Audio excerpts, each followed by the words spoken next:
The fair feels great this year. We've come through the end of a multi-year renovation of this building. The show is really vibrant, a lot of color and texture and materiality coming through the works. A lot of larger scale sculptures, interesting photography as well, wide-ranging generation of artists, and it's a very internationally diverse show.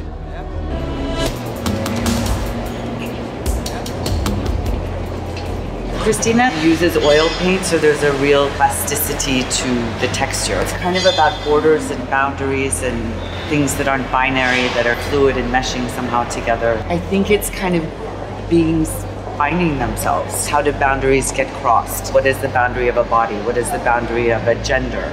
What is the boundary of race? I think she's one of the strongest painters I've seen come up in a very long time. It's a presentation of a cocktail party as he sees it. It's a bit of a caricature, cartoon. Elements are exaggerated, and none of the figures are actually interacting with one another.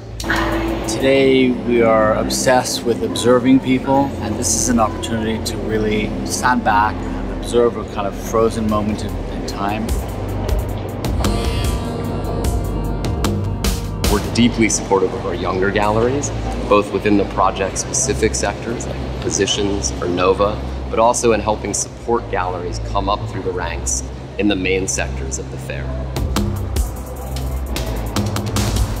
This year at Art Basel, we're presenting a solo booth of Tao Lewis, and it's sort of an ongoing narrative of works that she's doing that relates to the ideas of ancestry through the cosmos. I think the fact that she is self-taught creates an interesting lens for her. I think she takes risks that maybe artists who have maybe a more formal approach to their practice wouldn't take. If you spend time with these pieces, you can really see the personalities coming through. They're very special. I'm happy to say they're all my friends. Hand circle from 1996 is phosphorus-based bronze, which has copper in it, which gives it this high level of naturalism. It almost seems like the hands are covered in mascara or makeup. These are his hands that are repeated, and in this kind of circular configuration, he's exploring various gestures. The finger in the hole, very suggestive of a kind of human sexual experience, but it could also be a sleight of hand or of abstract sign language. Someone once said that experiencing Bruce Nauman's work is like getting hit over the head with a baseball bat from behind. And yet this piece has this more contemplative, more mysterious quality, more abstract quality.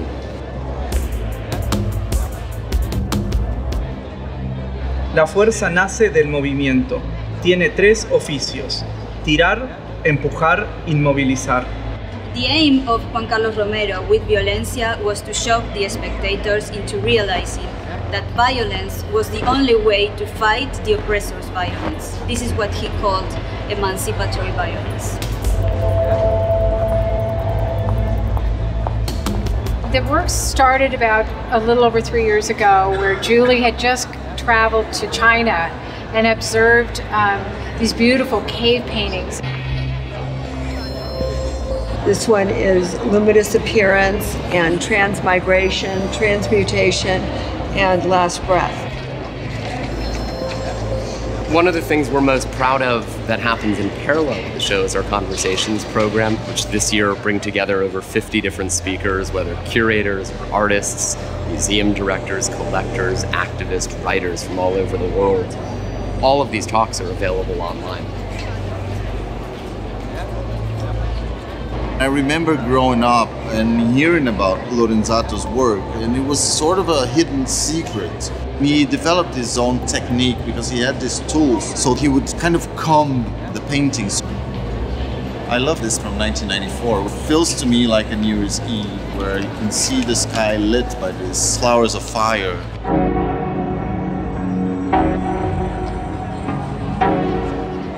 She cuts and manipulates and embellishes and really uses beauty as a tool to seduce you in to what looks like this very glorious and beautiful image, but it's really about serious disenfranchisement of underprivileged and minorities and violence against Black and brown bodies.